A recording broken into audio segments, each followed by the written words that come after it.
Hi, I'm Katharine Hill and I'm the UK Director at Care for the Family, and it is my great pleasure to introduce a video to you of a conversation that I had recently with John Mark Comer. Now, this is part of Care for the Family's initiative, the Kitchen Table Project. And the Kitchen Table Project is simply a movement of parents and carers to inspire faith in the next generation. But I really believe wherever you are on your journey of faith, whatever you do or don't believe, there is wisdom in this conversation for every single one of us. Now, I caught up with John Mark when he was over in the UK earlier in the year. He is a church leader, he's a pastor from Portland, Oregon, and he is an author. And this is his latest book, The Ruthless Elimination of Hurry. Earlier this year, I'd been thinking a lot about the need that so many of us have to press that pause button and to slow down. And it was about that time that I read this book. And I can honestly say that it prompted me to make some changes to the way I was living that have been life-giving. I'm certainly not all the way there yet, but it was the book that was the catalyst for change. And I think that the title, The Ruthless Elimination of Hurry, is very timely for this season that we are in. Some of us are working harder than we have ever worked before. And for those on the front line, we are so grateful. But also for others of us, we have ruthlessly been made to slow down, to eliminate hurry. So this is a great opportunity to think about these things. And in our conversation, John Mark talks about being intentional, about creating a rhythm of life, what he calls a rule of life. And in relation to that, how we can do that in a way that benefits not just ourselves, but our families as well. And he talks about it not just for us as individuals, but also how we can begin to do that in the context of the mayhem and the busyness and the ups and downs of everyday family life. So I know that you're in for a treat. So let's go over to that conversation now.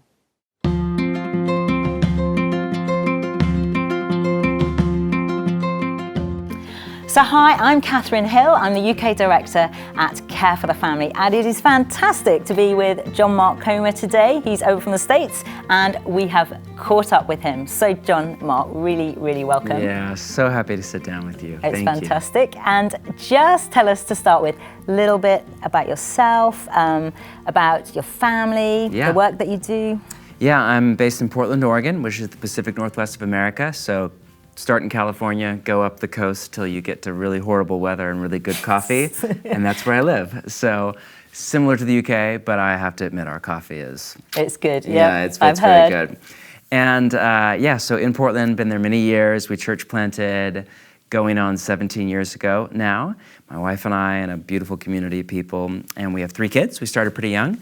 So we married really young. I was barely 21. Her parents wanted me to be 21 before we got married, so we got married the first Saturday after my 21st birthday, which tells you everything you need to know about my need for therapy and spiritual formation. But then had kids about 4 or 5 years later. So we have 3 kids now. My oldest is 14. He's a boy. And then I have an 11-year-old boy, and we have a 10-year-old lovely daughter who's Ugandan and just beautiful and lovely. Fantastic. Wow, that sounds great. Yeah. And so I think as Christian parents, our deepest desire is that our children grow up to know and love Jesus for themselves. 100%. So do you want to just talk a little bit about some of the things that maybe you and your wife have done to kind of sow those seeds of faith in your children's lives? Yeah, I mean, I don't have some like silver bullet formula, and a lot of it is stuff I inherited from my mom and dad, who are both first-generation followers of Jesus, who really made parenting, I'm the oldest of 4 kids, into the way of Jesus the top priority in all of life, over work, over church, over all of that. And so I think I'm a recipient of that, and I've inherited a lot of that in my kind of, genetic code, even in my muscle memory. So, I think for us, we're always, a core idea for us is rule of life, which is, language that's maybe a little bit more familiar to the Catholic tradition, to Protestants or evangelicals. But it's based not rules for life, but a rule of life. It comes from the Latin regula, which was likely the word used for a trellis under a vine in a vineyard, based on Jesus' teaching of abide in me or remain in me and you will bear much fruit. So like the support. Yes. Yeah. So that the word picture, is in the same way that, Jesus said if you want to bear fruit, you have to stay connected to the vine. And in the same way that for a vine to bear the maximum amount of fruit and be less susceptible to wild animals and disease, it needs a trellis. It needs a support structure to kind of hold it up and point it in a certain direction and create an environment where the maximum amount of fruit is possible. Otherwise, it won't necessarily die, but it will bear a fraction of the fruit it's capable of, or it will be vulnerable to wild animals or disease or getting stepped on or whatever. So early followers of Jesus, as far back at least as St. Patrick in this part of the world, came up with a regula or a rule of life, a kind of trellis or support structure to make abiding in life with Jesus, where you're living in connection, relational connection to the Trinitarian community of love through Jesus and by the Spirit, really the center point of your life, and not letting it get torn off or torn down or end up vulnerable. So I think in our I have a rule of life, like for me, that's, much more rigorous than what I apply or mandate for my 10-year-old daughter. Well, like that sort of stuff that you do every day? And so I would define a rule of life as a schedule and a set of practices and relational rhythms that create space to slow down and spend time abiding as we live in alignment with our deepest desires. And so we do have a rule of life for our family, and it would include some basic practices, like things that I don't even think about because they're so basic, but I forget are radical nowadays. Like we eat dinner together most nights, a home-cooked meal around the table, and we talk, and there are no phones on, and we don't own a TV. So again, I just think of, well, doesn't everybody do that? And then I read the stats, and it's like, well, if you do that once a week, you're like way ahead of the curve, So family dinners together.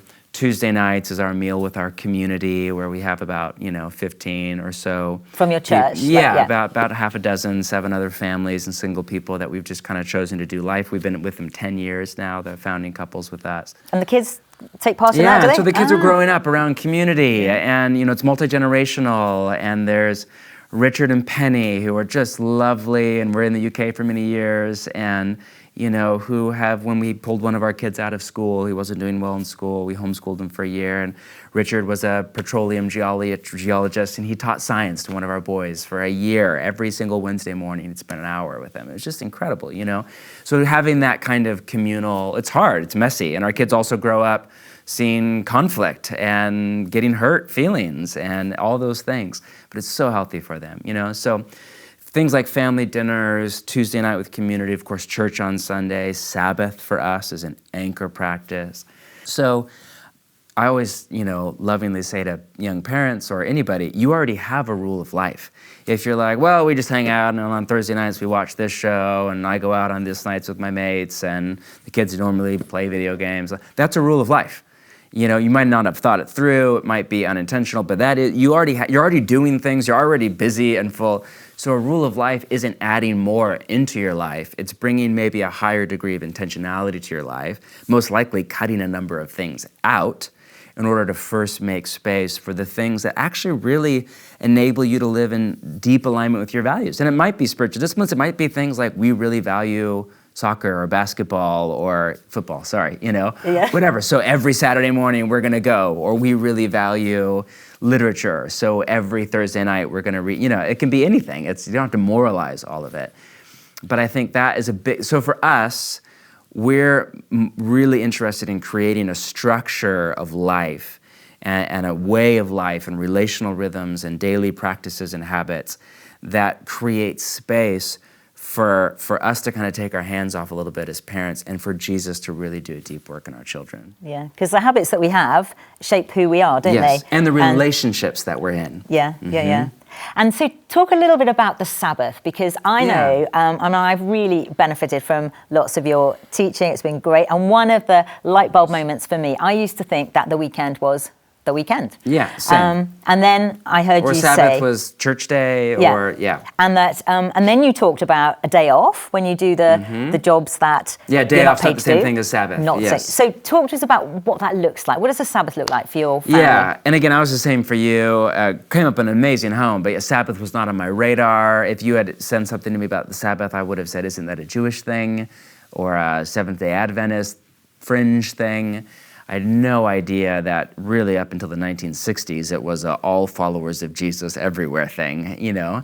And it's just in the West, really, since the 60s, that it's fallen off the map without even almost a conversation around it, you know?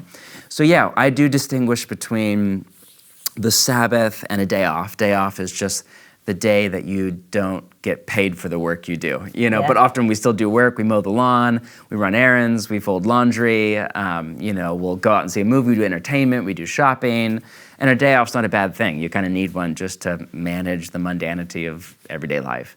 But a Sabbath is a day that is really set aside for God and set aside to set your soul before God through rest and worship. And we talk about a biblical theology of Sabbath through 4 movements based on 4 different ways to translate the Hebrew verb Shabbat, of rest and, stop, rest, delight, and worship. And so it's a day of stopping, of resting, of delighting, and of worshiping. A whole day dedicated to that, you know? And Sunday was that for many years. Even traditions that would, you know, likely not have used the Sabbath language as much and maybe used the language of the Lord's Day. But the Lord's Day meant a day that you dedicated to church and worship and relationships and a Sunday afternoon nap and community for Sunday dinner in my country or whatever. Now that just means like maybe I go to church in the morning and then I go see a movie or shop or do laundry or mow the lawn or get ahead on email for my meeting tomorrow morning at the office or whatever, you know? So yeah, for us, Sabbath has become, I think what was an assumption for many generations prior to the last few decades, has become for us a countercultural act of defiance against secularism and the hurry of Western culture. I like that, an act of defiance. I think lots of teenagers would like that, yes, actually. Yes. Yeah. And is it a fun day for your kids? Oh yeah, I mean, it's the best day of the week, 9 times out of 10. Our kids love it. And from young ages, we got into it when they were still pretty young, and they love it. And we have to adapt, in particular, as our children are, you know, our oldest is now fully into the teenage years. And, you know, he is a high extrovert, high energy, 14-year-old boy. So I'm a high introvert, I want quiet, you know, nearing 40-year-old, you know, man. And so I'm tired, man, no. So obviously his expression of Sabbath is different than mine. And so we're definitely bending the rules in the name of the greater picture, the greater vision of life in the kingdom. And it's more important to us that our children grow up rested and in life in the kingdom of God and with a rhythm of work and rest in their muscle memory than it is that they follow all the exact rules and do it how we would like to do it and are purists and all the things. And you have fun food, do you? Yeah, we eat our way through the Sabbath. I'm not saying that's a good thing to do, but that's what we do. You know, we start with dinner, we start at night, which has been like... And because you're a church leader, presumably that's a work day for you, so it's a different day, is it? Two reasons, yes. I think for most followers of Jesus in the West, Sunday is by far the best day to practice Sabbath. That's what I recommend. But we take the liberty of Sabbathing Friday night through Saturday evening because Sunday for me is a work day and it's a very long day. We have multiple gatherings that stretch into late into the night. So Sunday there's very little time for rest, for me at least.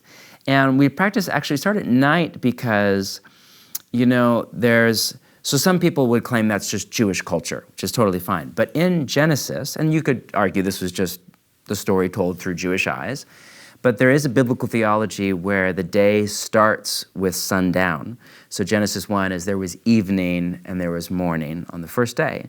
And then the week starts with Sabbath. And so there's a fascinating, Eugene Peterson has this great little commentary on Genesis 1 and 2 where he writes about how the day starts with sleep and the week starts with Sabbath rest. Yeah.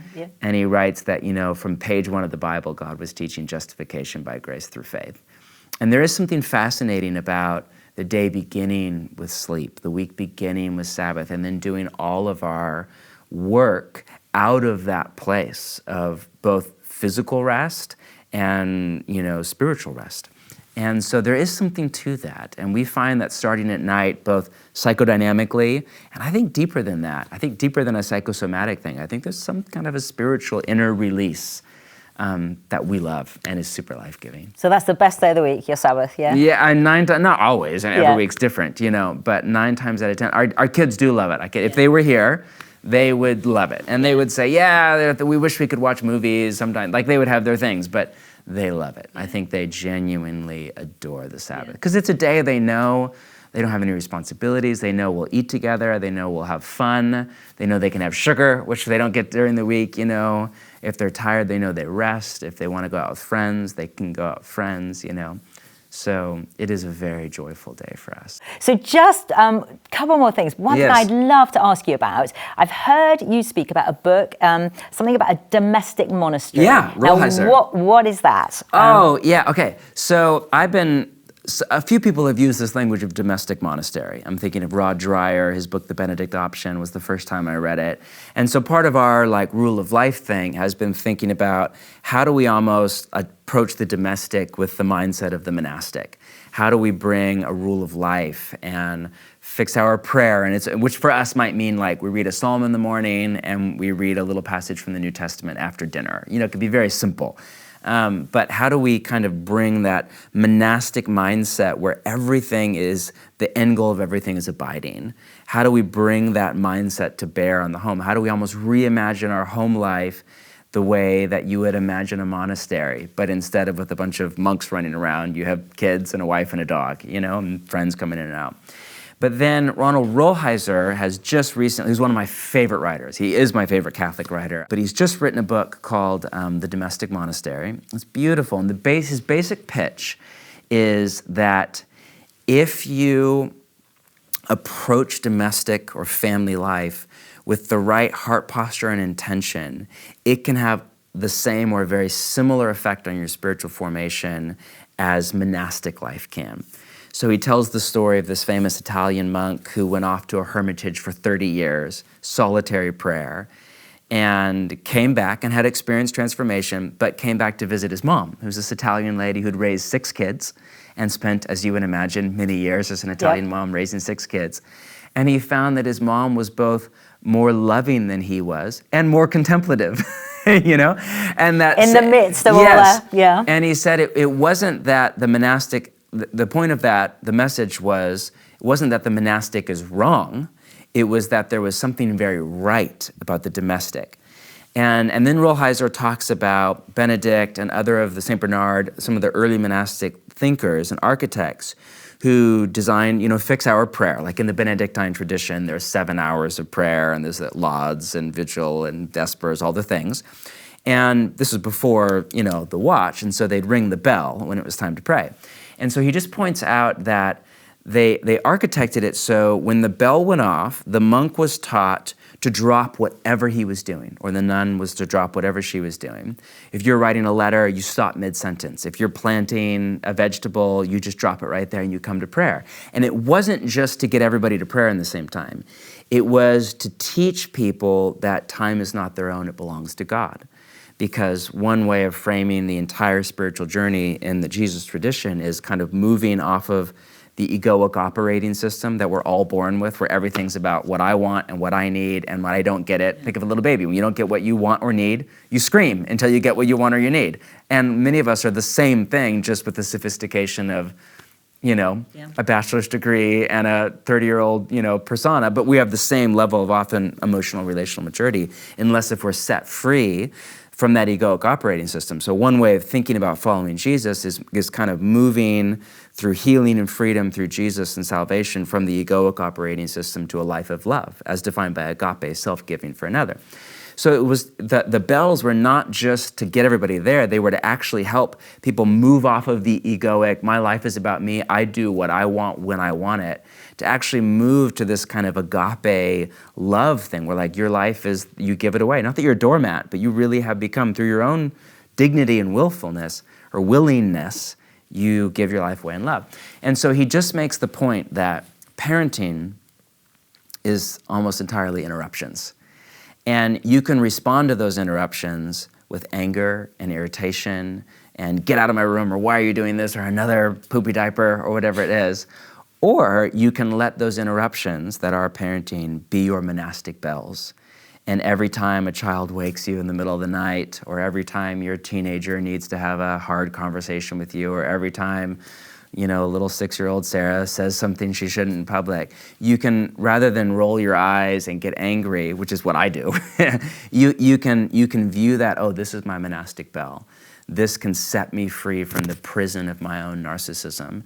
This can set me free to joyfully live a life of love, So I like this idea of a domestic monastery. On the schedule side, it's about creating a rule of life that makes life in the kingdom more possible and inevitable for your kids and your family and yourself.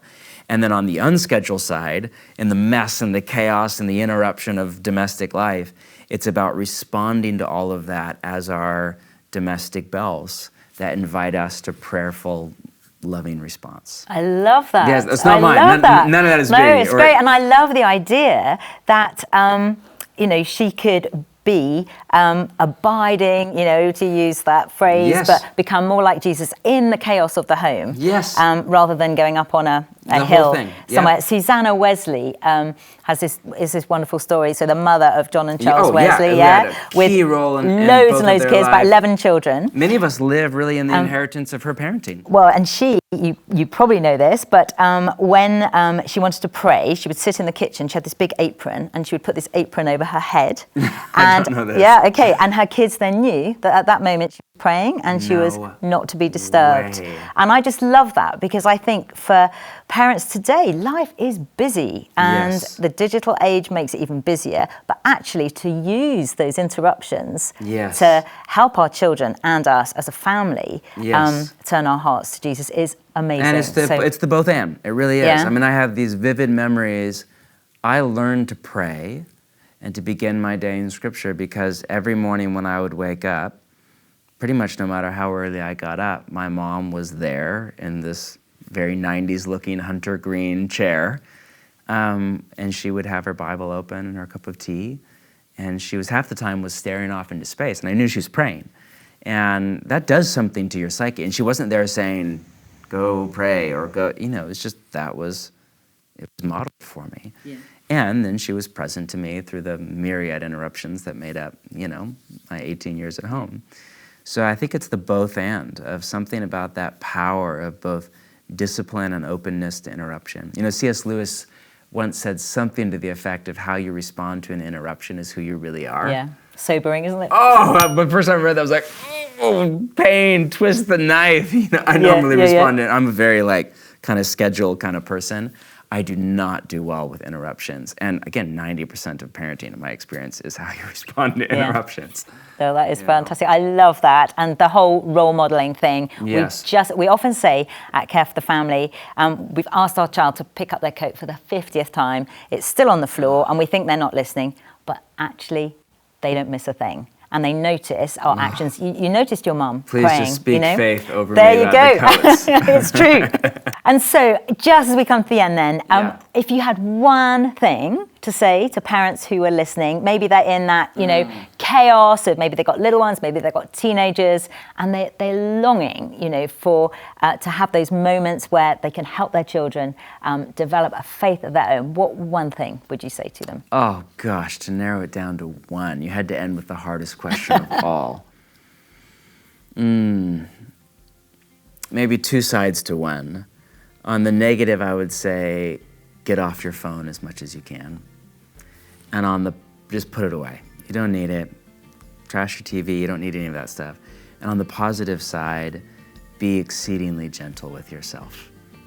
It's hard, it takes many years. Banish idealism from your mind. Celebrate what is and don't hold it up against what could be or should be or ought to be.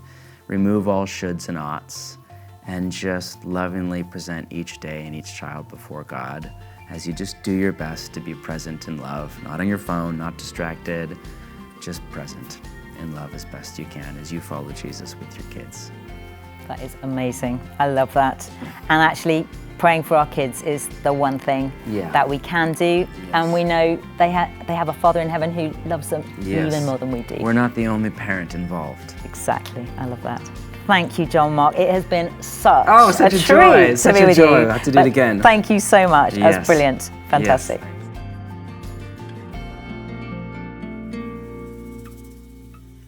Well, I really hope you enjoyed that conversation, but more than that, I hope that you've been inspired to think about different rhythms for living, maybe different ways that you can sow those seeds of faith in your children's lives. But these are uncertain times, aren't they? Uncertain times, particularly for families. And at Care for the Family, we want to continue to support marriages, to support parents, to come alongside the bereaved. And right at the moment, we're working hard to produce resources and support for families in this pandemic. But if family life was already challenging, this time of lockdown is going to make it even more difficult for some people. So we want to say two things to you. Firstly, if you see any resource on our website that will help you in your family life, and at the moment you can't afford it, please just drop us a line, let us know, and we would be delighted to let you have that resource free of charge. And then, secondly, if you are in a position to help us financially by becoming a partner and just giving a little amount every month to help us help families, we would be so grateful. We'll all be in different situations and some may be partners already. And if you were able to increase your giving by a small amount, we would again be so grateful to you. And if you are able to help us, we've put together a really special pack to thank you for your support with some really great resources in it that we will send out to you. We'd love to give you a copy of John Mark Comer's book, The Ruthless Elimination of Hurry. It's beautifully written, and I know that you'll really enjoy that. Then you'll notice that he mentioned parents putting away their phones as one of his top tips. And so we'd also love to give you a copy of my book, Left to Their Own Devices, Confident Parenting in a World of Screens. We'd love to include a copy of our course, Raising Faith, and the book, Raising Faith. And then finally, a little book on soul care that again can be really helpful at this time. We are so grateful to you if you're able to support us, and we'll get those resources in the post to you. All you need to do is click on the link and then follow that through. And any support that you're able to give, we will use to continue to support marriages, to help parents, to come alongside single parents. And maybe at this time, even more than ever, to help the bereaved. So thank you, and thank you so much for joining us.